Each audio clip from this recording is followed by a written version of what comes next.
Okay guys, welcome. Welcome back to me. Hey, today we're going to do a workout, and it's going to be quite a long emo, and there's going to be some skill work in front of it, so before the 30-minute emo. So I guess you'll be doing this workout for about an hour, and we're going to start the skill with an L sit, so that's holding both feet out while leaning on two chairs or whatever you have. Maybe you can hang on something, and you can also do a hanging L set. And you're going to do that for 6 to 8 sets with a 20-second hold and a rest of 1 minute in between those holds. So however, which way you do it, we'll show that in a little bit. Go in between 6 to 8 sets. If you feel at the sixth set you're completely drained, just leave it at that. Yeah, don't go any further. If you still feel quite strong and everything's still going well, and do the set of 7, do the set of 8 as well, and then move on to the next one. So that's mainly going to be focusing the abs and the hip flexors. Now, after the second skill movement is going to be a bent knee warrior 3 pose, and as a yoga pose. We're going to be doing that for a little bit of stability and working in the glutes at the same time. Yeah? 4 to 5 sets of 45 seconds per side, so quite a long hold. It's not super difficult at first, but if you do it quite fast after one another, which you'll do here, you only get 30 seconds of rest in between each set. It really starts to burn, and it's more about the static hold and the balancing than it is about really gassing yourself out. So here again, if you have 4 sets, you feel super tired, just leave it at that, move on to the emo. Yeah, if you still feel good, do the 5th one as well. It's up to you. Then, for the emo, for the workout itself, a 30-minute workout, you're going to do everything for 6 times, so 6 rounds, and it's going to be 5 stations. First one is going to be a Chinese plank. Show that in a little bit, 45 seconds, so you get 15 seconds of rest. Then you get 15 decline push-ups, feet go in elevation, hands on the floor, just a little bit different of a push-up than your normal ones. 20 sumo squats, so feet outside the shoulders, really working a little bit more, let's say groin mobility at the same time, and then 15 candlestick to duck jumps.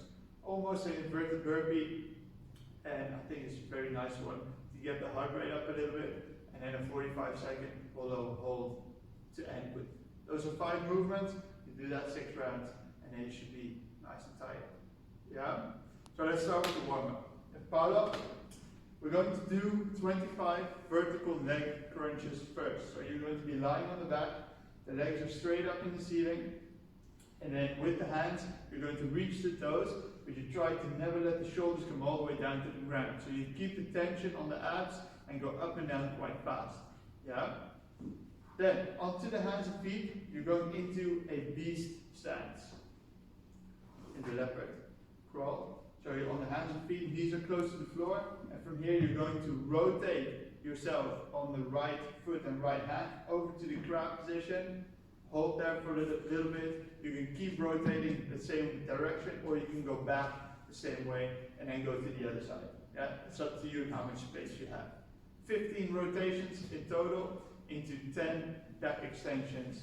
Lying flat on the belly, you're going to hold the top position for 3 seconds every rep. Yeah?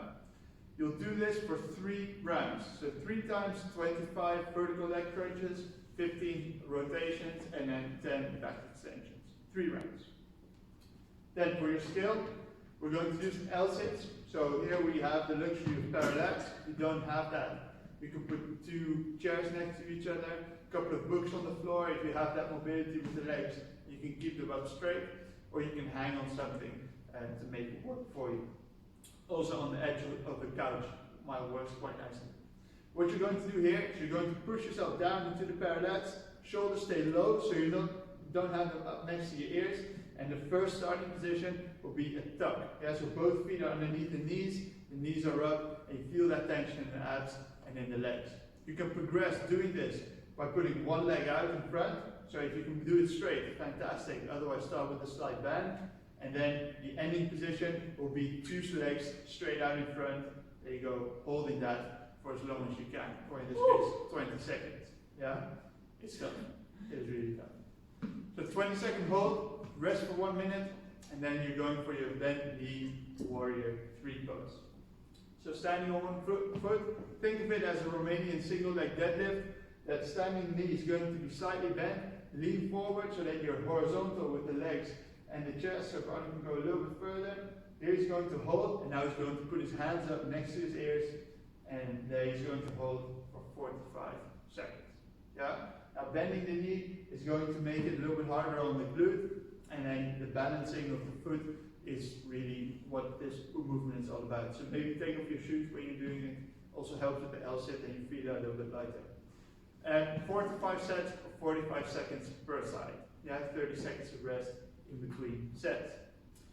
Then, for the EMOM, we're going to do the Chinese plank. So Chinese plank will be lying on the floor, or you could even put your upper back and your feet on 2 chairs and hold on here. So this is also a nice plank, but I want the one where you go with the upper back on the floor. Upper back on the floor? Yeah, so just lay down flat on the floor, feet are a little bit further in front, and from here it's going to squeeze the butt and lift up the hips. There you go. This is the Chinese plank we're after.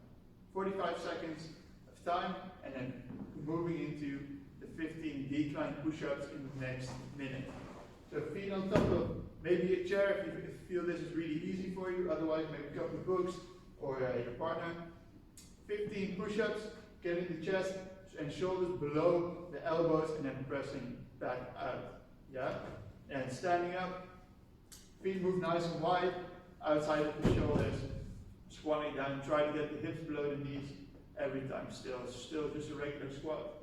There you go. Hips move back, feet stay in full contact with the floor, and the chest is up.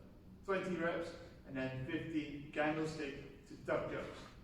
I've been trying the movement for a few times, but we see We'll it's see going to how work. it goes. 50 burpees if he doesn't get it. There you go. Candlestick into a tuck jump. Alright. How many? 15. 15 reps of these. Scale it down to 5. It's difficult if you don't have that much ankle mobility, but it will be a great movement to get your heart rate up a little bit. Then the last movement in the EMOM will be a hollow hold. So lower backs make contact with the ground, feet are up, shoulders are off the floor, hands are behind the head. Try to breathe as much as you can. If this particular position is too difficult for you, go into a tuck hold. So bring the knees in as far as you have to, hands next to the legs if you have to. So make sure that you crunch those abs and the lower back makes contact. Yeah? 30 minutes, 6 rounds. For your mobilization, we're going to the upper facing dog. 2-minute hold, just chilling. Yeah, really relax, try to breathe into it. And then 2 minutes of a full saddle. So both feet are next to the hips. And you're going to sit down onto the floor and then lean back as far as you can. It shows the worst movement for me today. Yeah, there you go. I'm back now to work again. There you go. That's it. Alright. Thank you guys. Have fun. This is a long workout, but accessory/skill is really going to help you when you get back into the gym. Yeah, prepare you for all that tough movements that we're going to do. See ya. Enjoy.